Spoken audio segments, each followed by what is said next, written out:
विविध भारती पुणे ठळक बातम्या.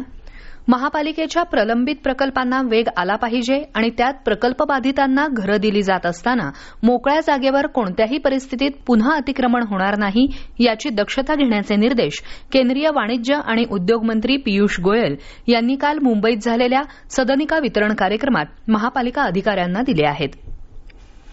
राज्यात प्राधान्य कुटुंब योजना आणि अंत्योदय अन्न योजनेअंतर्गत 10 लाखांहून अधिक लाभार्थ्यांना लाभ झाला असून प्राधान्य कुटुंब योजनेअंतर्गत सध्या 1,86,013 शिधापत्रिकांवर 7,77,457 लाभार्थी आहेत, तर अंत्योदय योजनेअंतर्गत 66,734 शिधापत्रिकांवर 2,48,916 लाभार्थी लाभ घेत असल्याची माहिती अन्न, नागरी पुरवठा आणि ग्राहक संरक्षण मंत्री छगन भुजबळ यांनी काल विधानसभेत प्रश्नोत्तराच्या तासाला दिली. याबाबत सदस्य देवराव भोंगळे यांनी प्रश्न उपस्थित केला होता. स्थानिक स्वराज्य संस्थांच्या निवडणुका त्या ठिकाणची परिस्थिती बघून लढवल्या जातील याबाबतचा निर्णय आमचे वरिष्ठ नेते देवेंद्र फडणवीस जे सांगतील त्याप्रमाणे निर्णय घेऊ असं भाजपचे नवनिर्वाचित प्रदेशाध्यक्ष रवींद्र चव्हाण यांनी म्हटलं आहे. प्रदेशाध्यक्ष झाल्यानंतर काल पहिल्यांदाच ते परभणी इथं आले.